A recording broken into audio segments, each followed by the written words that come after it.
Good morning. Thank you very much for your patience. I'm Sue Reese, the Operations Manager for Fiscal Services, and this is our Pre-State Allocation Board meeting.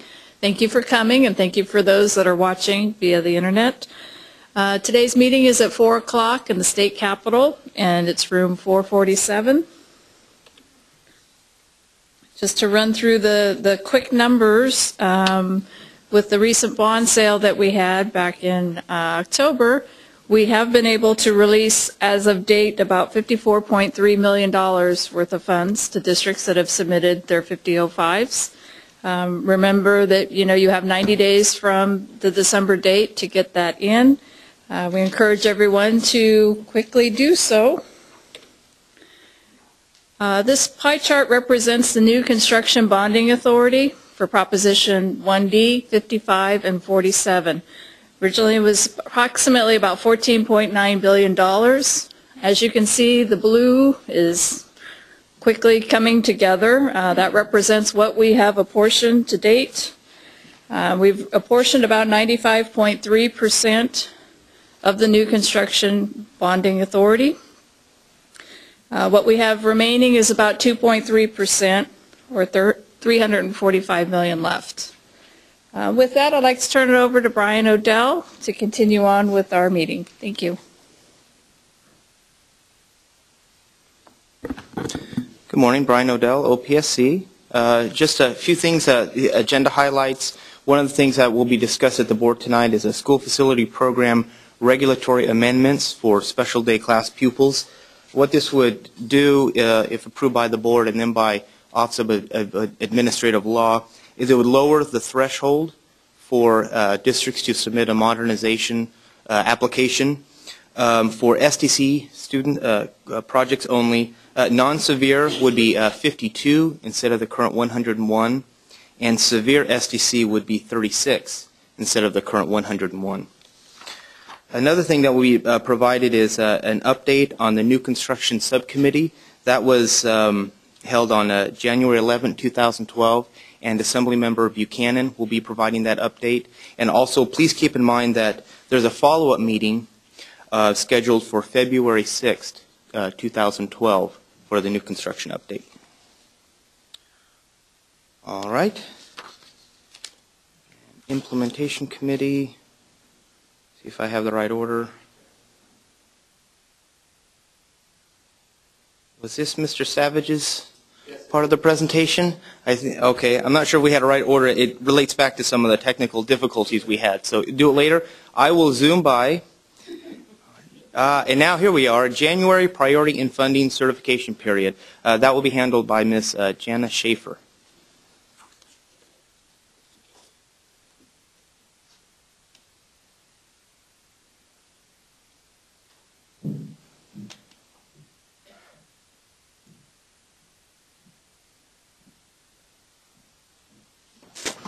Okay, how do I move the slides? Scroll down.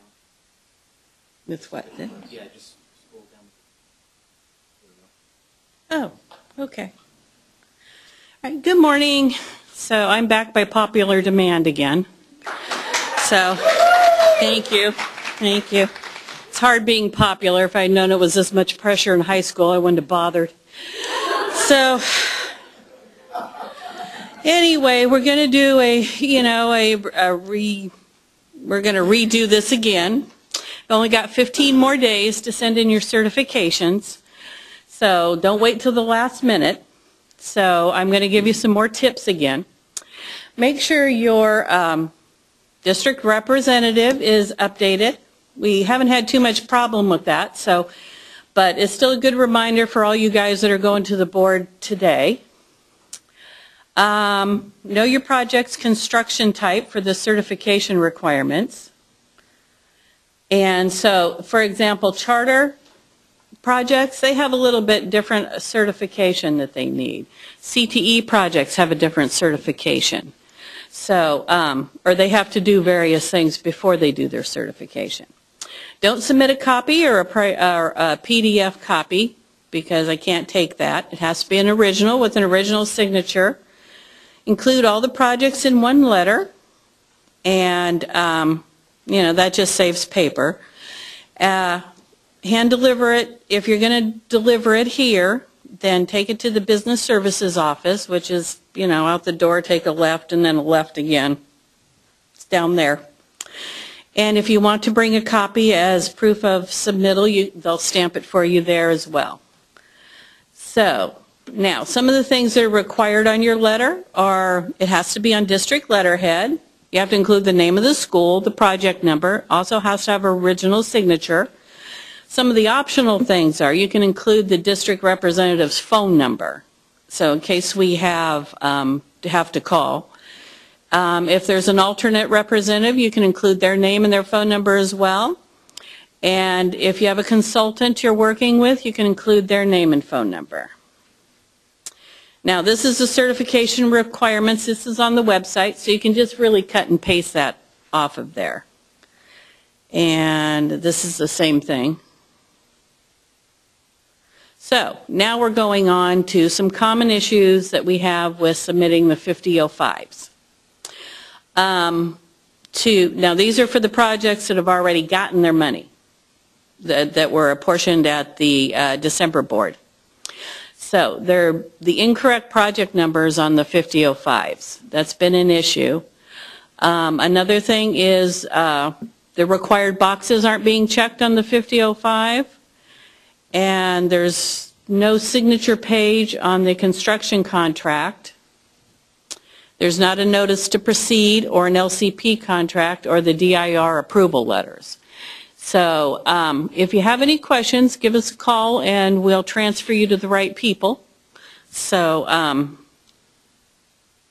oops, sorry, keep jumping around again. So, if there's any questions? See, it wasn't too painful. All right. See you next time, I guess. Thank you. Oh, who goes next? Am I supposed to introduce who goes next? You can tell I practiced this. Who is it? Brian? Odell? Are you next? Surprise, Brian. You're next.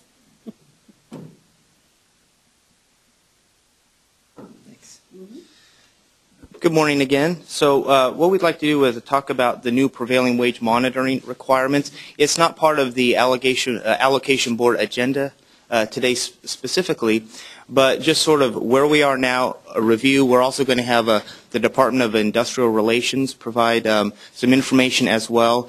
John told me that there's a new PWC 100. There's a handout that's been distributed in the audience. So let's go ahead and start. John, I believe you're first. Hopefully the next slide will be you. Here we go. Fantastic. Yes.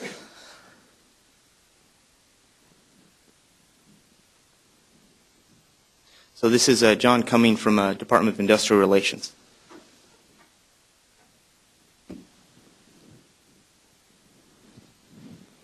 People sitting over there for... I'm John Cumming, attorney with the Department of Industrial Relations with the Director's Legal Office and also a Special Assistant to the Director on Labor Compliance Program Oversight.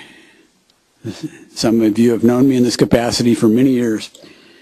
So I'm going to talk about the new monitoring enforcement by the Department of Industrial Relations, sometimes known by the shorthand Compliance Monitoring Unit, or CMU, although that's just a piece of enforcement that had to be added on. What buttons do I hit? Just scroll down. That's me. So some of you have probably heard this talk already at a CASH meeting or at our beginning orientation. I'm not going to run through the history again for this group, but just remember prevailing wages in public works in one form or another have been around since the 19th century. And they've been around in pretty much the current form since 1931, both at the state and federal level, including the way that prevailing wages are monitored through the use of certified payroll records and the responsibilities of awarding bodies, those are the public agencies, they're usually public agencies that award public works construction contracts, what they're supposed to do to monitor and enforce prevailing wage requirements. Labor compliance programs were introduced in the 1990s, 1989 legislation to get awarding bodies to do enhanced monitoring of prevailing wage. It's not that wasn't when prevailing wage was introduced. Again, that goes back much further, but this was to have more active monitoring. We had voluntary labor compliance programs to begin with, and then the mandatory required LCPs, and the school community is familiar with that, with AB 1506. It required you to have labor compliance programs for projects funded by Propositions 47 or 55, which were the school construction bonds, state school construction bonds in 2002 and 2004. And I guess they're still spending a few drips and drabs out of that. The discussion over extending that requirement to 1D, which was a 2006 school construction bond, eventually led to the adoption of SBX 2-9, and really to take this enhanced monitoring requirement and bring it into the Department of Industrial Relations rather than using a proliferation of labor compliance programs to do it.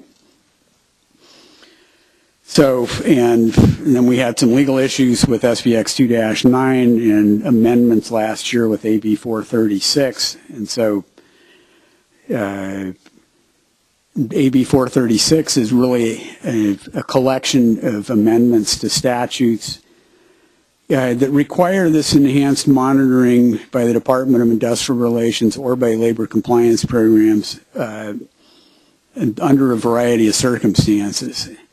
I use the shorthand often, CMU requirements, but we're talking about over a dozen statutes that say that if you get this money or you use this type of contracting authority, then you have to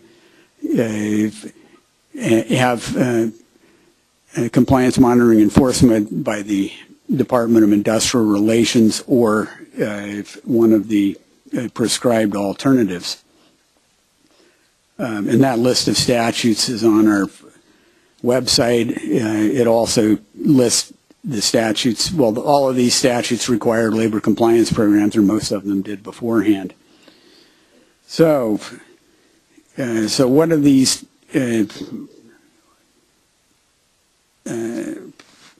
new things apply to? And first of all, the new law did become effective on January 1st of this year. It applies to public works contracts awarded on or after January 1st, 2012. Now, what do we mean by the public works contract? We're using the traditional model of public works construction that's been in the public contract code and goes way back. Of the district awards a contract to a general contractor, and the general contractor then subcontracts to various specialty subcontractors to get the various components of the project built.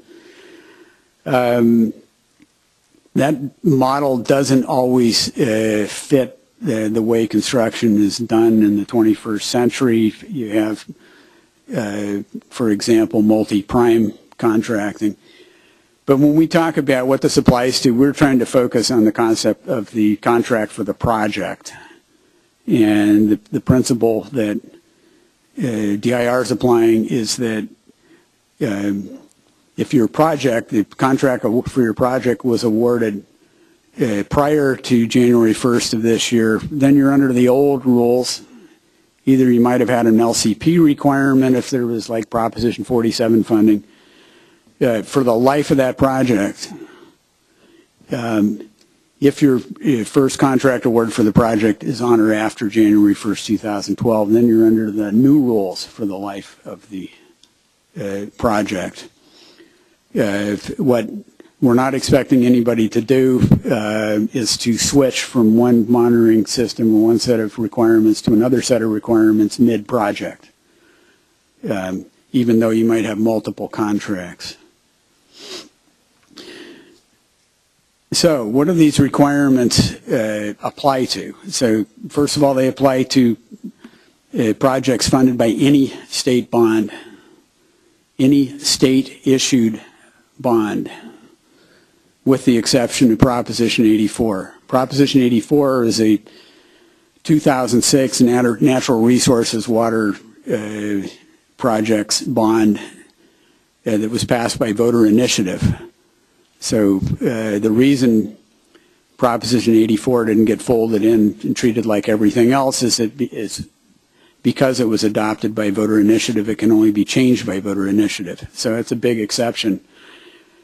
Generally speaking, school districts don't ask for Proposition 84 funding, but you could potentially be eligible for it for some kind of a water system or sewage treatment if you had that on your campus. The next category besides state-issued bonds are projects under any other 14 other statutes that require it. A dozen of these are design-build statutes. For school districts, the general design-build statute, it's 17,400 something in the Education Code. If you're using that authority to build your project, you're doing a design-build project under the authority of that statute of the Education Code, that comes with a whole lot of requirements, including a pre-qualification process and what have you. But one of the requirements is using the monitoring enforcement by the Department of Industrial Relations or one of the prescribed alternatives. We keep that list again on our website, and you can access it there, and it talks about by statute what it requires and what it applies to. The other education design build is in the community college. The design build authority for California State University does not have this requirement in it, and so that's why we don't just say any design build, because it doesn't apply to just any design build. Finally, the third category that CMU requirements apply to is a project undertaken by an awarding body that chooses to use the Department of Industrial Relations for monitoring and enforcement on all of their projects. Why would a district choose to do that? The main reason they might choose to do that is to get higher exemptions from prevailing wage requirements. If you use it for all your projects, and there's a couple of other requirements for it, then your minimum contract for prevailing wage, instead of being $1,000 for all projects, it's $25,000 for construction and $15,000 for alteration, repair, and there's a couple of other things in there. A district that chooses to use the compliance monitoring unit for all its projects has to pay the fee for the compliance monitoring, and they have one other obligation they wouldn't otherwise have, and that's to do a pre-job conference on all those projects. A pre-job conference is something that your labor compliance program would have been doing if you were using a labor compliance program under the old rules.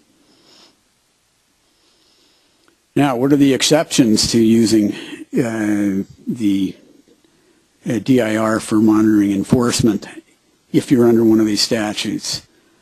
You don't have to use it if you approve to use a previously approved in-house labor compliance program in lieu of using the Department of Industrial Relations.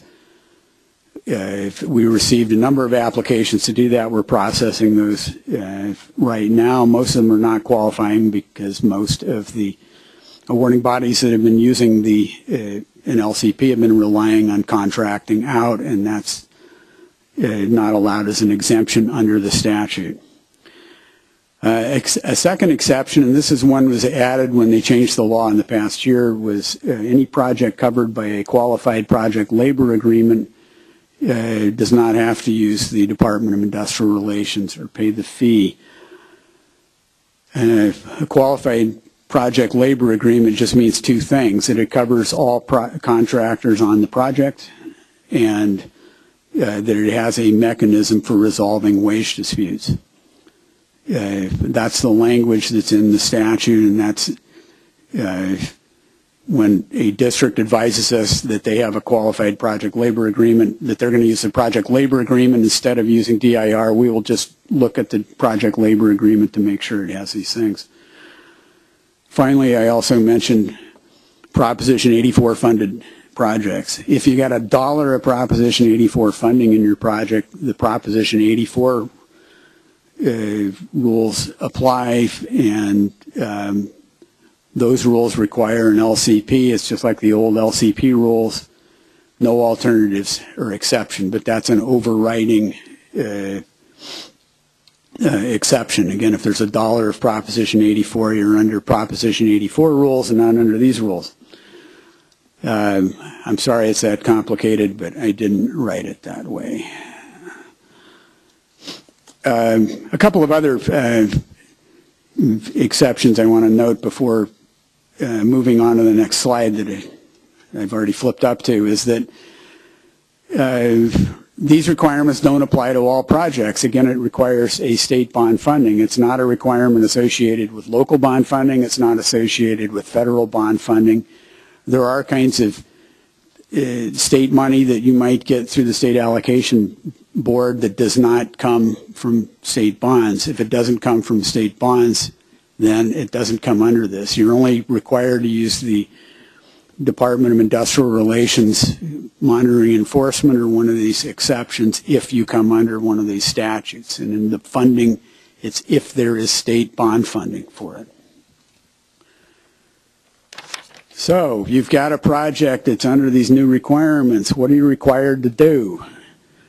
You have to have bid and contract language. This is a project that will be subject to monitoring enforcement by the Department of Industrial Relations. Probably every district now has bid and contract language that says this is a project that's going to be subject to monitoring enforcement by a labor compliance program, because you had to have that in your bid and contract language for under AB 1506 projects. So we don't have any model language, but you can just go back to whoever deals with your bid and contract language, and they can cross out LCP and put in its stead monitoring enforcement by the Department of Industrial Relations. There's a couple of other things that we expect the districts, the awarding bodies, to tell the contractors, and that's, dear contractor, you're going to have to submit your certified payroll records directly to the compliance monitoring unit using DIR's electronic certified payroll reporting system.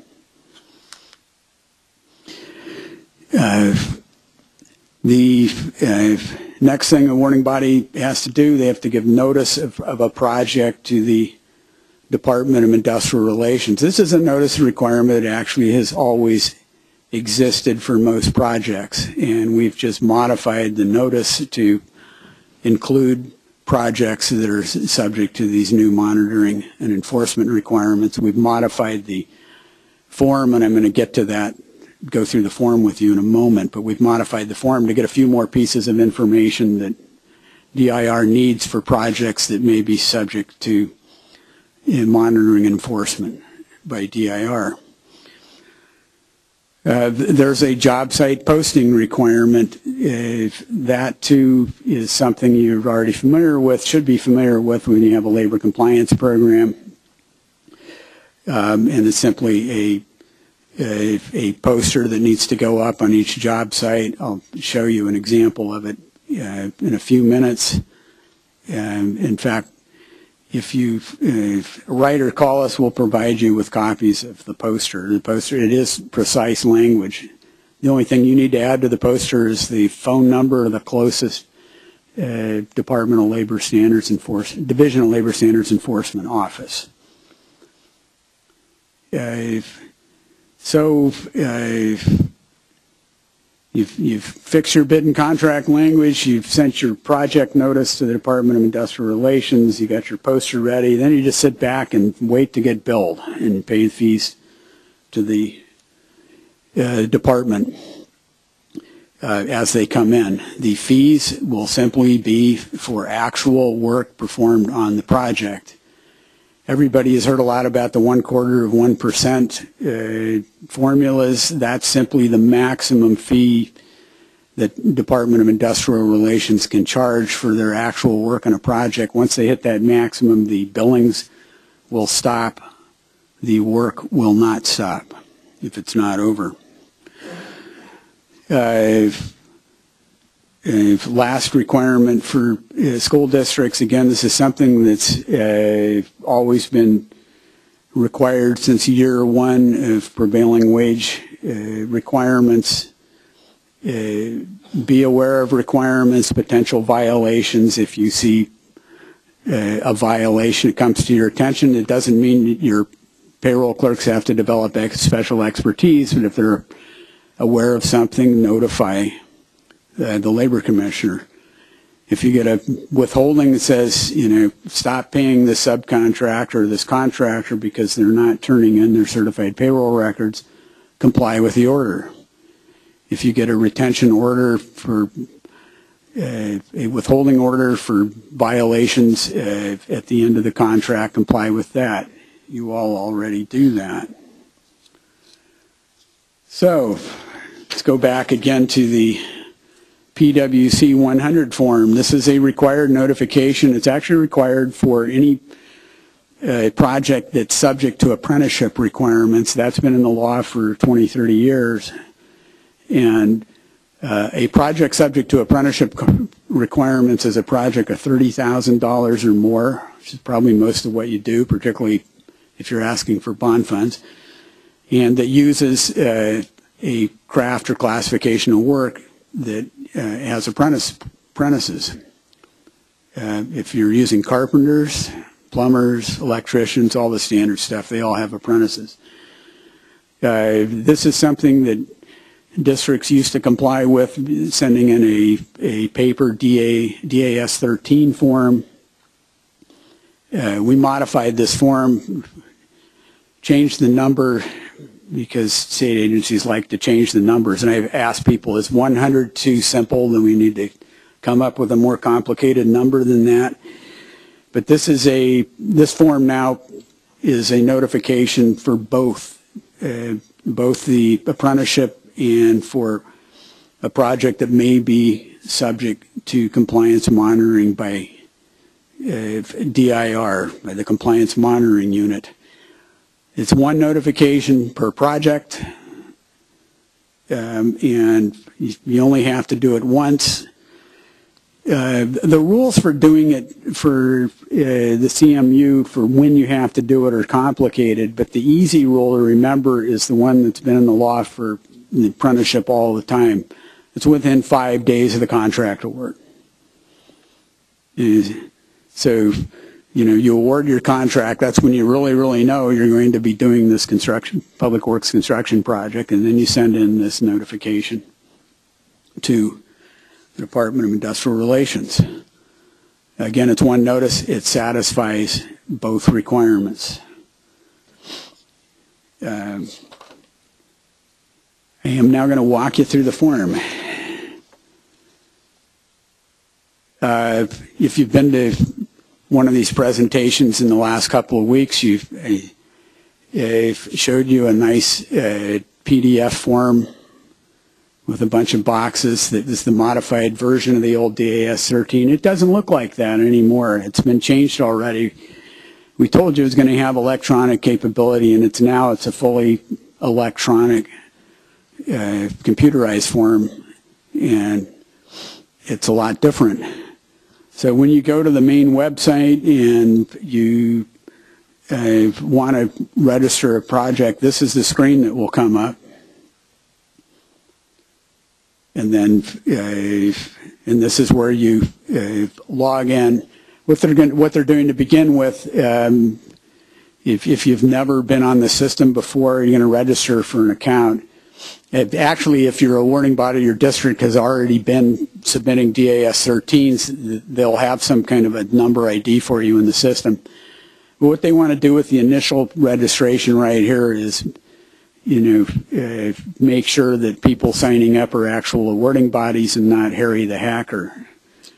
And so then somebody will check and they'll get right back to you, and then you'll be able to go to the actual form.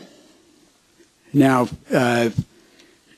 this form was, that's the handout that everybody got here in the audience. I apologize to the people that are watching this on your computers or however you're watching this, because this didn't get into the PowerPoint. And unfortunately, the handout got scrambled, and so I'm going to have to tell you the order that you're going to see these pages. If you can find, and I do mean scrambled, somewhere right in the middle with the top of it says account registration, account information. I could hold it up, but it's too faint. I know you can't see it.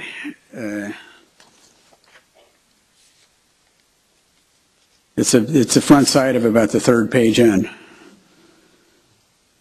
And so that's the first page you're going to see. The fields there with the asterisk, so it's a required fields.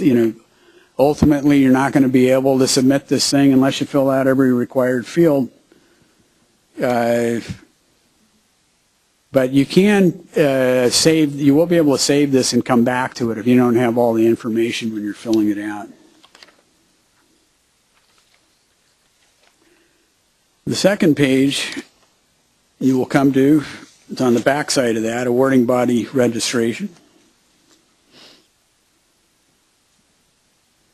I think as you look through this, it looks daunting because of all the forms now. It look less daunting when I could show it to you all in one form, but these are just, again, this is a computer fields you're going to fill out and submit. And it's really an easy thing to do. You should be able to fill it out in 5 minutes, unless you have to go look something up. The next thing,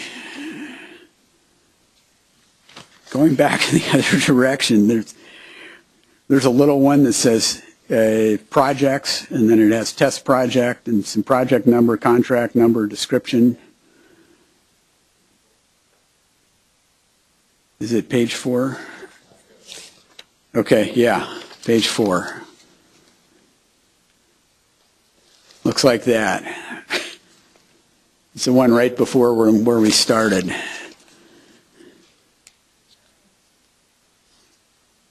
Question, what do you put for a name? What do you put for a number? What do you put for a contract number and description? Those are however you define those in your district.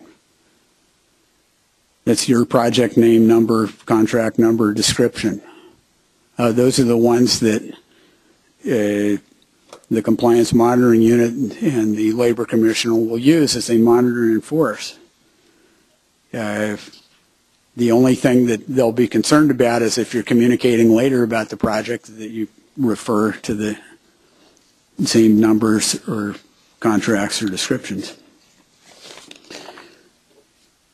That's actually how it will look, and then the next page on the other side of that is that's the fill-in information, project information, name, number, contract number, brief description.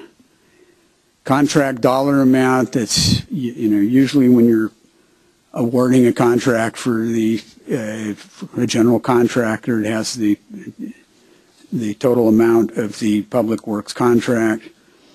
The total project cost is a legal definition. It's what we'll use to calculate the maximum fee when bond funds are not involved, and there'll be instructions with that. That's shown as a mandatory field right now. It's not going to be a mandatory field because it might baffle a lot of people, and we might be talking to you about that, but don't worry about that one. Location and dates. Some of these dates don't fit with alternative contracting models. The instructions will tell you what information we're looking for, particularly the first advertised bid date. That doesn't always work, but the importance of the first advertised bid date in public works construction is that sets the prevailing rates that apply to that project. It's the prevailing wage rates as of that date. The stuff at the bottom of this page, compliance and agreements, and do you have this language in your contract? And then it asks the LCP question, it asks the project labor agreement question, and that's so we can see whether your project's under one of these statutes. Also, above that, it has state construction bonds and statutes, applicable statutes. I can see another change I need to make in this thing. And but that's, again, information will be used to determine whether you're subject to requirement to use the CMU or one of the alternatives. The next page. Yes?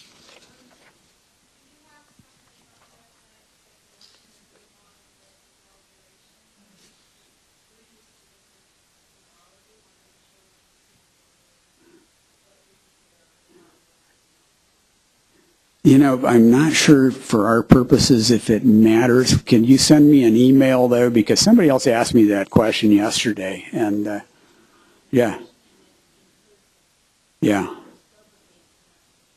I have to go back and figure out why we even have these things checked off in there. I don't know if it has to do with the exemption amounts or what, or whether it's a piece of information that means more to the awarding bodies than it does to DIR. I really appreciate it. And if anybody else sees something in here and it just leaves you scratching your heads, send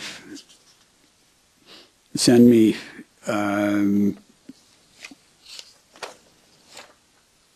email or send a question to CMU. I'll show you the contact thing at the end of the PowerPoint.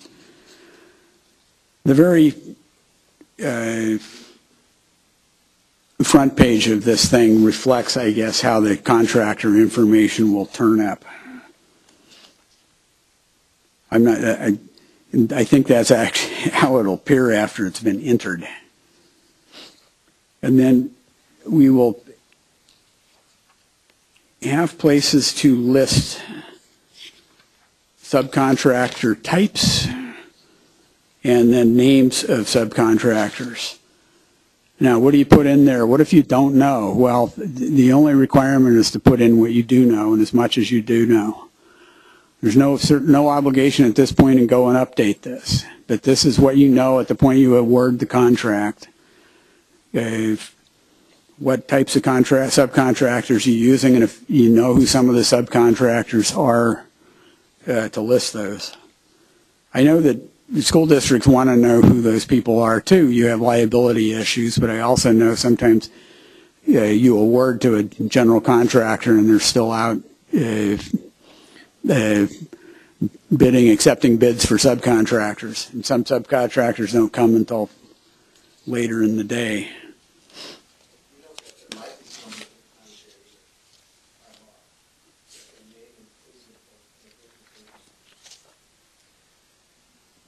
So get what you can.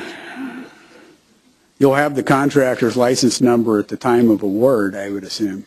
And I assume they have to have a contract to. They don't have to have a license to qualify? It's not required on the forms that are submitted with the public works bid that the license be listed. Only the name of the subcontractor and the city or location of their. I was talking about the general. Thank you. Yeah, the sub's what you know, and if you don't have it yet, you don't have it yet. And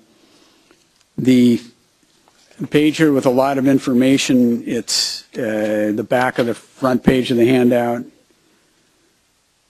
That's the work classifications and the subcontractor listing page. Then you're done with the form. The last part of the handout is actually the instruction. I think it is the back of the handout. There's 2 pages of it. Still under modification. Again, if there's something you don't understand, let me know and we'll fix it. Try to fix it. We will fix it.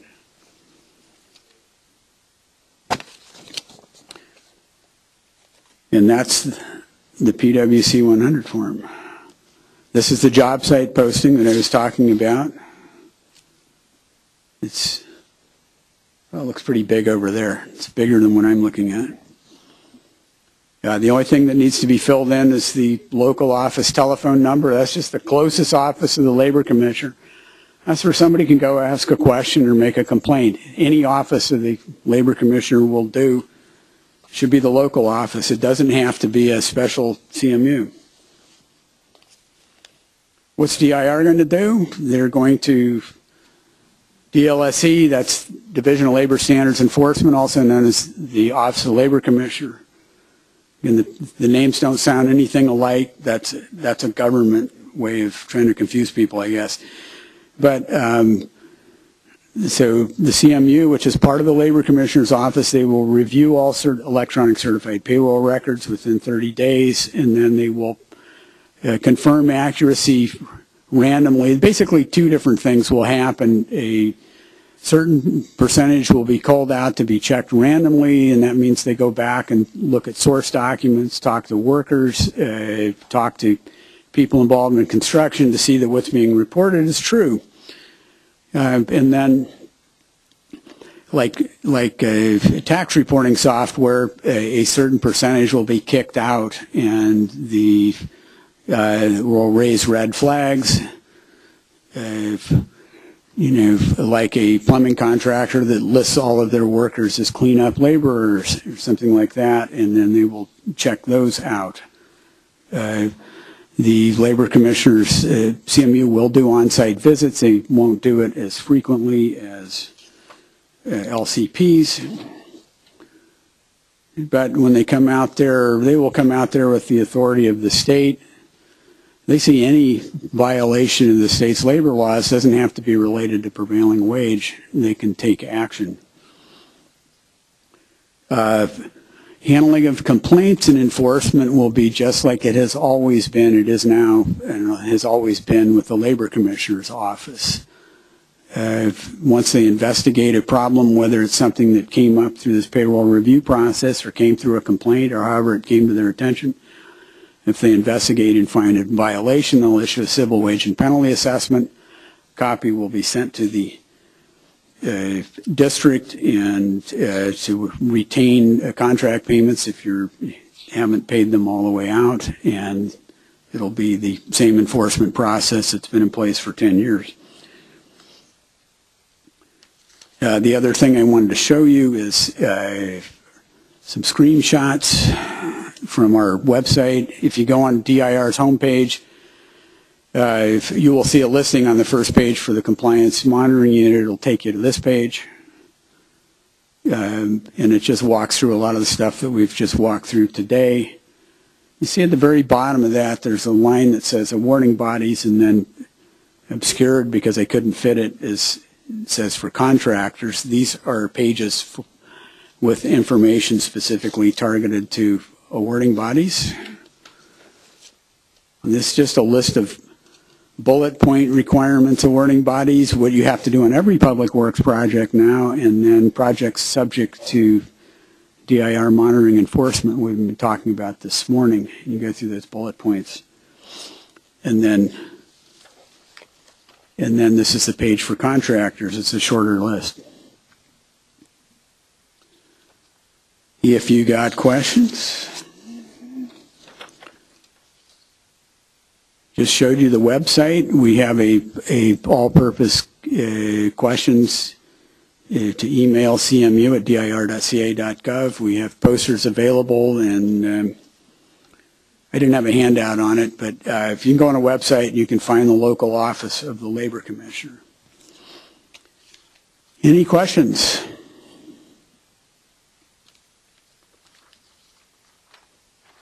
You folks ready for the next?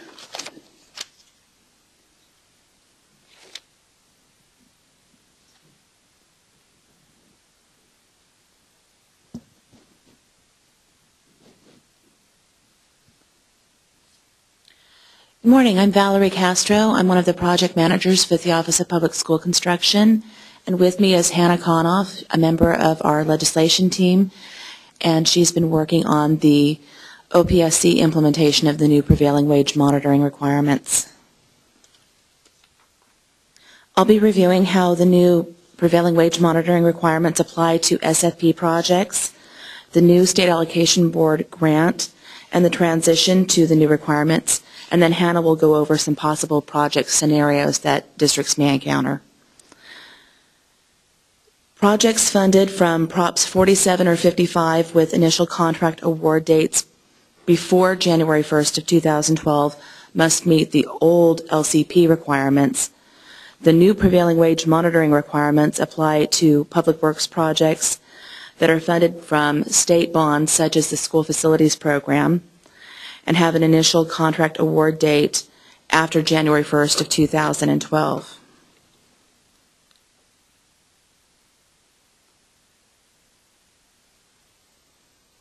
Did I skip one? There we go.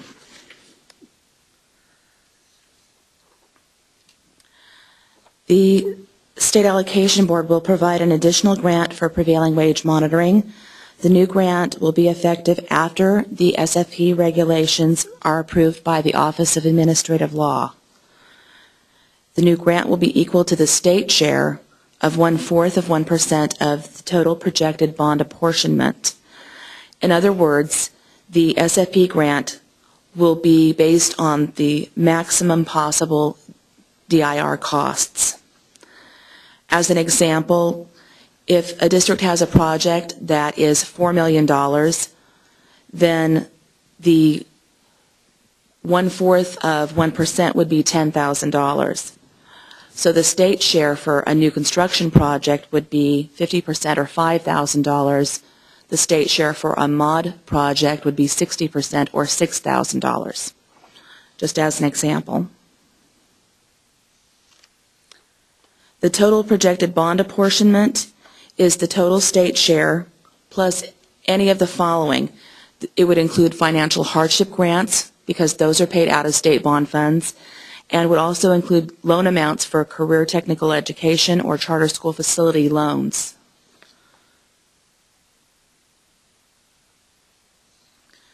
The SAB grant will be provided for projects that meet the new prevailing wage monitoring requirements, and that can be done by any of the following methods.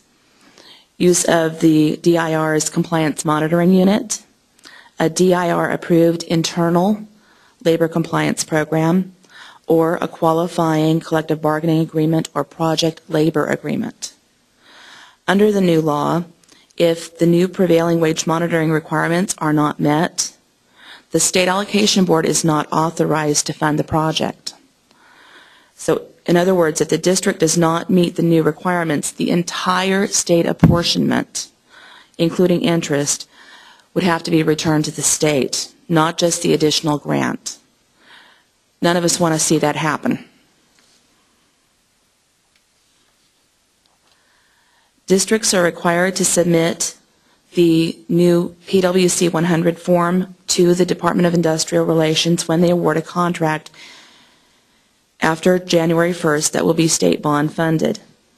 To maintain eligibility for school facilities program funding, districts must submit to the OPSC the notification that the PWC 100 form was received by DIR.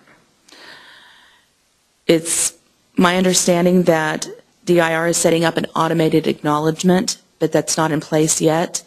So until July 1st of 2012, OPSC will accept a copy of the PWC 100 form. You're going to get the provision. Is it? It's now available. Oh, it's now available. Good. If there is any possibility, even if the district doesn't believe they're going to apply for state funds at this time, if there's any possibility in the future that the district might wish to apply for school facilities program funds for a specific project, they should ensure that they are meeting the prevailing wage monitoring requirements now through one of the three options that I listed.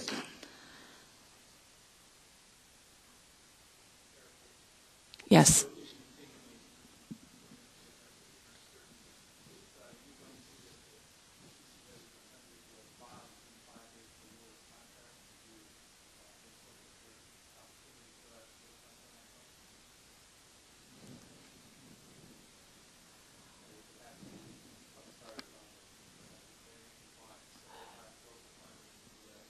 Yes, the question is if you are using local funds and you later want to apply for school facilities program funds, you do have to have been in compliance with the prevailing wage monitoring requirements from the beginning. Okay. Projects that were approved or apportioned before the new OPSC regulations become effective and which have an initial contract award date after January 1st of 2012 will be processed as follows. SAB approved projects funded from Props 47 or 55 will keep the original LCP grant, even though they are required to comply with the new prevailing wage monitoring requirements. The old LCP grant should be higher than the new prevailing wage monitoring grant, and we're not going to reduce your grant. State Allocation Board approved projects funded from Prop 1D did not get the old LCP grant. The new prevailing wage monitoring grant will be provided to those projects after the new SAP regulations are in effect. We don't know the timing on that yet, but we're expecting there will be at least one follow-up SAB item, possibly more, to add that additional prevailing wage monitoring grant to those Prop 1D projects.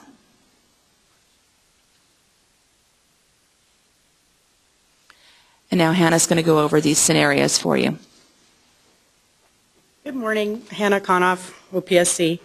The first three project scenarios that we're showing on this are pretty straightforward, and we don't need to go through them in detail.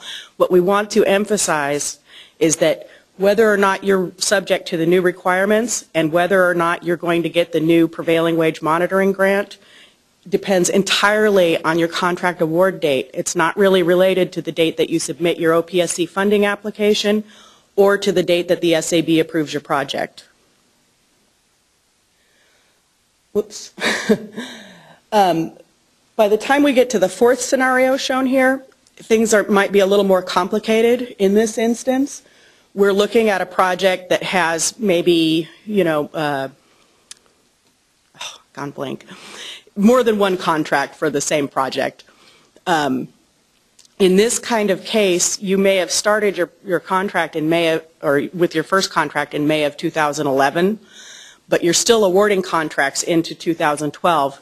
As John mentioned previously, in this case, it's all one project, it's all one DSA set of approved plans, and DIR is going to consider it to be one project. So that means that even if you're awarding contracts into 2012, every contract for this project is going to fall under the old rules. So if you were required because of Prop 47 or 55 funds to have an LCP in place, you would continue with that same LCP for the life of the project. If you were getting your funding through Prop 1D and no requirements applied, no requirements apply to the life of the project. For the fifth scenario, things are really complicated. In this case, sometimes we will get a modernization application that's bundling several smaller projects that all occurred at the same site. So we're envisioning something where there was a project in 2007, a project in 2008, and a project in 2012, and the three projects are all bundled together to make one SFP funding application, But in reality, they were all separate projects. They didn't share plans and specs. They weren't in the same bidding package at all. They're not related. In this case, we've been told by DIR that they're going to consider each of these 3 projects as separate projects. So they're not going to have any requirements for the first 2, but that 3rd project will require the new DIR CMU monitoring or one of the alternates. In this case, if the project is funded from Prop 47 or 55, we're going to be awarding the LCP grant for the whole project. And that's just the way it'll happen, but you'll still need to use the new rules for your 3rd contract. If the project is funded from 1D, because that 3rd contract is subject to the new CMU monitoring or alternates, we're going to provide you the new prevailing wage monitoring grant, and we're going to base it on the entire apportionment. We're not going to try to prorate it. That would only lead to heartache. So basically, in any case where you may have any questions about which rules apply to your project, I would strongly recommend that you contact DIR and find out. And here at OPSC, what we want to do is we want to make sure that your project gets funded appropriately. So if DIR says you're subject, we're going to give you the money. If DIR says you're not subject, you're not going to need to worry about it. Any questions?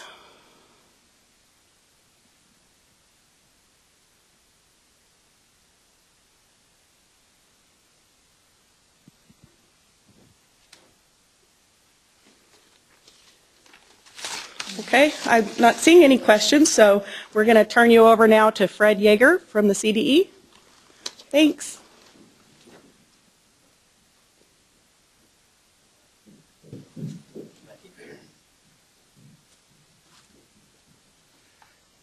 Good morning. I have a couple slides, and then Kathleen Seaborn is going to talk about the Green Ribbon Awards. So my quick part is just to note that the first annual National Bike to School Day is coming up in May. So get your tires inflated and ready to go.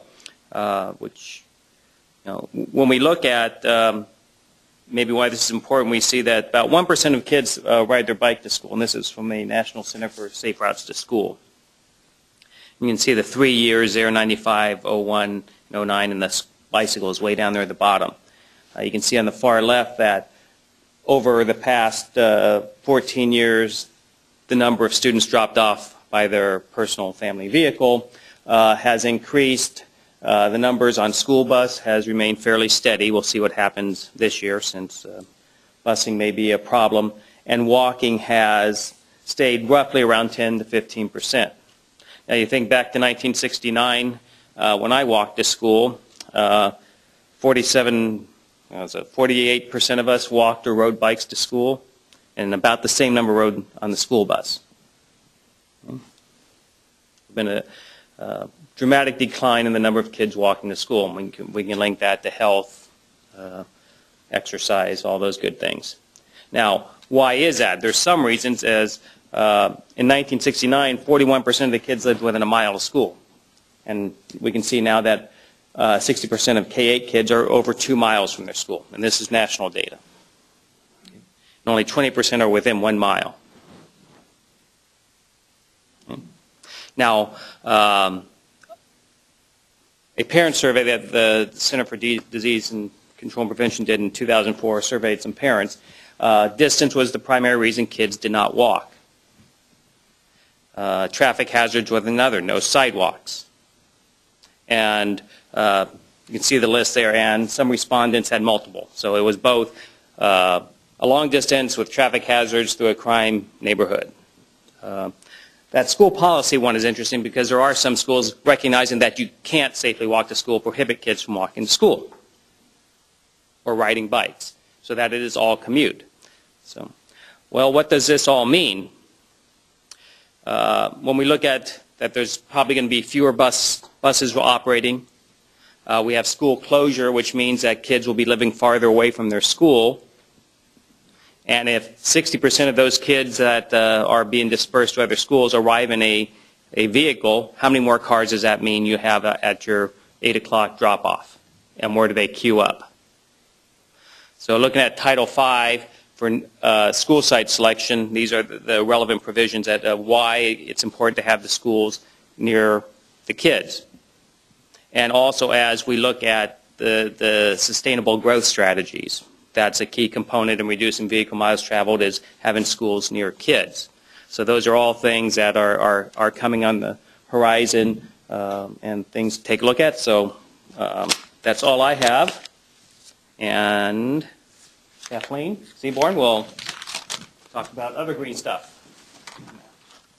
Good morning, Kathleen Seaborn, CDE. I have to admit I'm a little anxious today because we've got Bill Savage over in the audience, and Bill was he was one of my instructors for the year-long Leadership Academy, and one of the goals of the program was to do a PowerPoint presentation averaging 20 seconds a slide.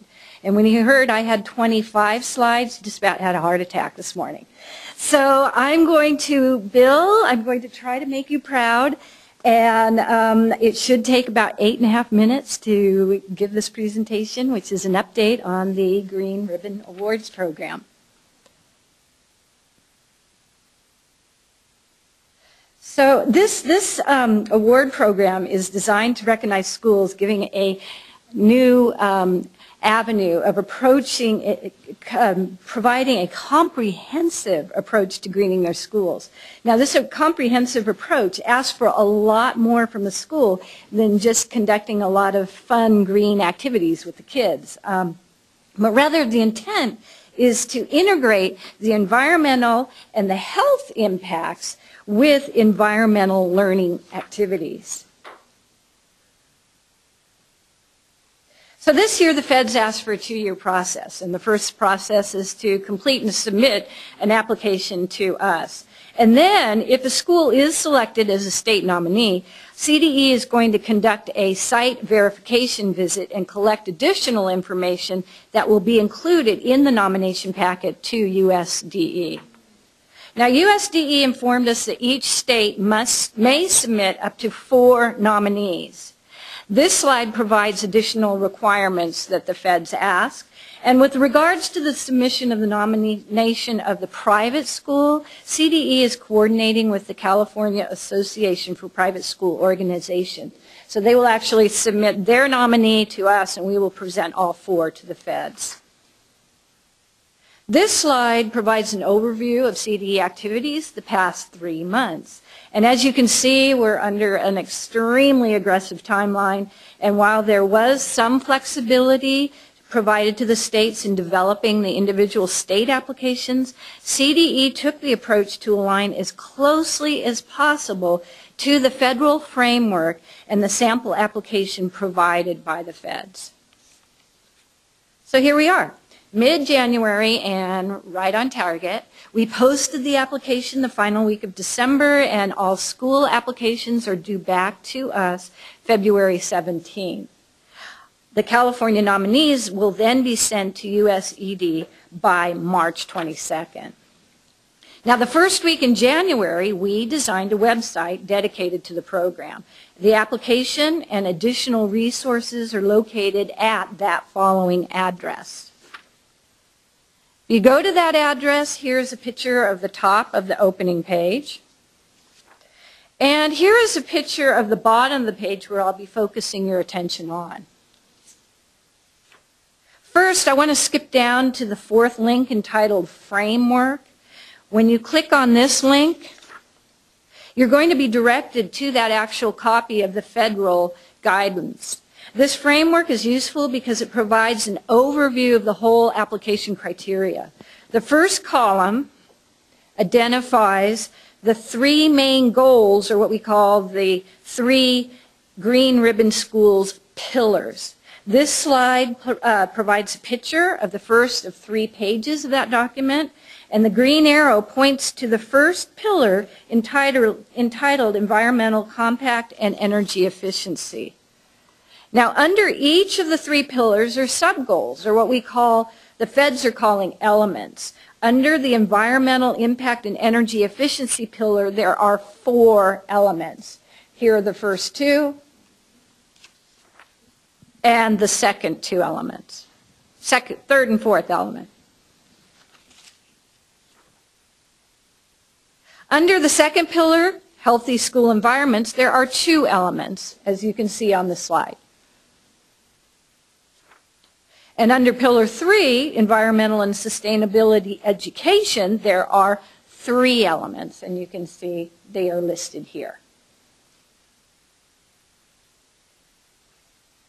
Now let's go back to that federal framework and check out the final column. I believe this column is probably one of the most important sections of information because it's going to provide you a list of resources to help school folks better understand what it means to meet the application objectives. But the framework is in, as you can see, very, very tiny, tiny font. And so what we did is we provided a page on our website that guides you through those various resources in a larger, more reader-friendly font size. And we have provided direct links to each resource for your school folk convenience. And here is a small section of that resource page I took a picture of, and you can see the various resources are organized first under each pillar and then under the sub-elements. Now, I'd like to guide you to the application questions. We created an online application on a Word document, so you might find it easier to strategize with individuals that would be key staff knowing the answers. So we in no way expect a site principal or the president of the PTA to come up with all the answers. We would expect that it would be useful to download that particular document and then assign various folks, not only at the district and site and maintenance operations, to help folks fill out the answers. Now, if you go actually to the online guide, you will see here are samples of the 3 cross-cutting questions. The administrator for the application might be able to answer all 3 questions, or they might find it necessary to talk with other staff in order to successfully complete each question. And here is a sample of the actual questions under Pillar 1. Energy, environmental impact and energy efficiency. To give you an idea of how that scoring is going to work, we provided you a breakdown at this link called the scoring rubric. And this will give you an overall idea of how the application points are broken down according to pillar and sub-element. Are there any questions? Okay, once again, here's a slide with contact information, which will also then lead you to the website link as well. Thank you.